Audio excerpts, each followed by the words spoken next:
Hai, welcome back to my channel. Terima kasih sudah kembali lagi ke sini. Di videoku kali ini, aku mau ngebahas salah satu produknya dari Grace and Glow. Grace and Glow ini produk lokal ya, kayaknya masih cukup baru. Aku juga baru pertama kali ini nyobain salah satu produknya. Namanya Grace and Glow White Truffle Acne Body Wash. Jadi ini body wash untuk kulit berjerawat. Nah, dari segi packagingnya dulu, ini dia datang dengan dus seperti ini, warnanya hijau. Isinya botol plastik warna hijau. Dia cantik ya, aku suka sih. Dia walaupun kelihatannya sederhana, tapi bagus menurutku. Ini tutupnya dibuka tutup, dan dia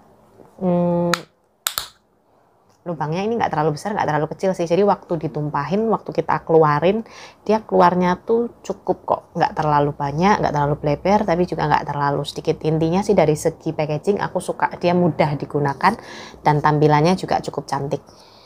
Terus dari segi baunya enak sih. Tapi kemungkinan itu bau dari fragrance-nya ya, karena aku cek di ingredients-nya, dia fragrance-nya itu cukup tinggi. Jadi di urutan yang atas, makanya kerasa banget wanginya, tapi wanginya enak kok.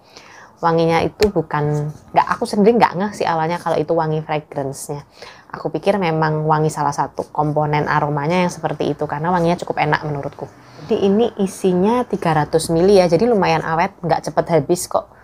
Ini ya tergantung kalian sih makanya sebanyak apa, tapi ini lumayan awet sih menurutku, dia nggak cepet habis. Dari segi teksturnya itu dia gel warna agak putih bening kalau nggak salah. Terus diratainnya gampang, tapi bilasnya agak sedikit effort, sedikit ya. Jadi ada kan sabun body wash yang kalau kalian mandi, kalian bilasnya kayak effortless.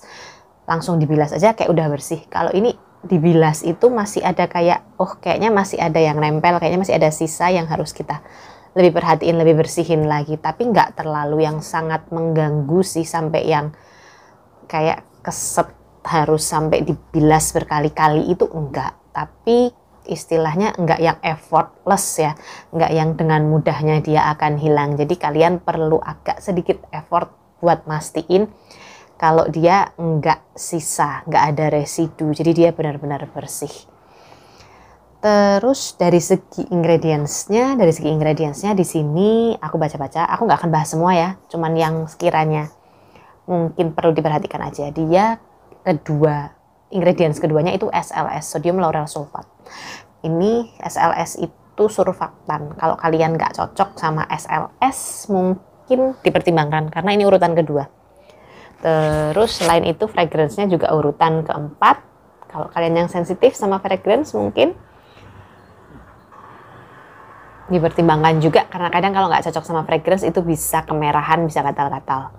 Terus next ada apa lagi nih? Centella asiatica. Oke, lumayan tinggi sih dari urutan ingredients-nya, tapi masih di bawah fragrance. Next ada glycolic acid. Jadi kan di sini ada kandungan AHA, BHA, PHA. AHA-nya glycolic acid, BHA-nya salicylic acid, PHA-nya lactobionic acid. Dan sayangnya salicylic acid-nya itu paling bawah sih. Yang atas sendiri glycolic, habis itu lactobionic, baru agak di bawah salicylic acid-nya. Terus urutan yang lainnya, di sini ada paraben juga ya, dia ada metil paraben. Jadi buat kalian yang kurang cocok, mungkin bisa diperhatikan juga. Next, itu aja sih ingredients-nya yang mungkin perlu aku sedikit bahas. Terus kalau untuk klaimnya, di sini klaimnya dia itu eksfoliasi ringan. Dia juga mengklaim bisa membunuh bakteri penyebab jerawat, yang mana maksudnya bisa mengatasi jerawat lah ya. Terus di sini ada kandungan yang namanya white truffle. Dia dianggap sebagai suatu antioksidan yang bisa melindungi kulit dan memperbaiki kulit yang damage. Terus juga merawat kulit. Nah, menurutku ya dari klaimnya, sebenarnya kalian kalau mau tahu suatu produk, menurutku pribadi sih, klaim kan memang kadang nggak sesuai sama yang kita rasain ya. Tapi biasanya ingredients itu bisa, kalau kita bisa baca ingredients itu kita bisa menebak sih hasil seperti apa yang kita dapatkan. Misalnya tadi Yang pertama aku bilang SLS-nya urutan kedua, surfaktanya urutan kedua. SLS itu bikin kering, makanya aku nganggap dia nggak ngelembapin sama sekali. Walaupun dia ngeklaimnya dia no risk skin, dia bisa melembabkan, merawat kulit, tapi karena SLS-nya aja urutan kedua, aku nggak ngerasa produk ini melembabkan. Aku nggak bilang mengeringkan sih, tapi aku nggak ngerasa lembab sama sekali. Padahal kan kita lebih suka yang ada melembabkannya ya. Itu yang pertama. Terus yang kedua tadi aku bilang, dia walaupun mengklaim AHA, BHA, PHA, kenapa salicylic acid-nya justru yang paling bawah? Yang glycolic acid, yang AHA, sama yang lactobionic acid, yang PHA justru lebih di atas. Padahal klaimnya dia untuk mengatasi bakteri penyebab jerawat. Klaimnya utamanya kan untuk mengatasi jerawatnya. Tapi kok salicylic acid-nya malah paling bawah.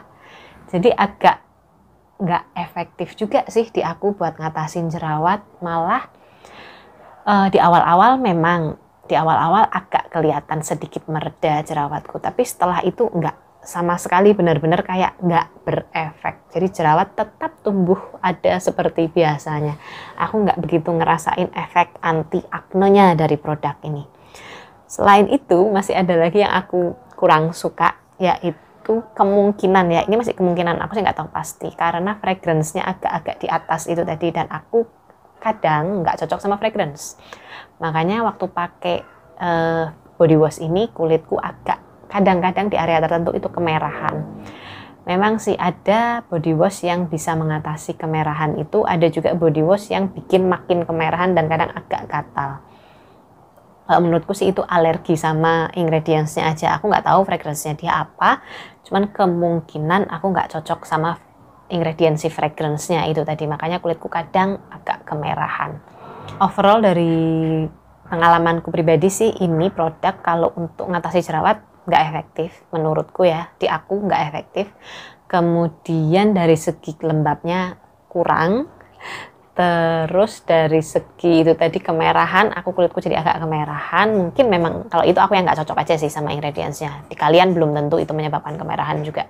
Satu-satunya yang aku suka dari produk ini itu cuman packagingnya cantik. Terus baunya juga wangi sih, baunya juga aku suka, baunya tuh refreshing, jadi kayak ada sensasi menyenangkan waktu kita mandi karena baunya refreshing itu tadi. Udah itu doang sayangnya. Dari segi lainnya, dari segi manfaatnya, aku kurang suka, aku kurang mendapatkan hasil yang aku inginkan. Oke, sekian reviewku kali ini, I hope it helps, semoga membantu memberikan referensi bagi kalian. See you next time, bye-bye.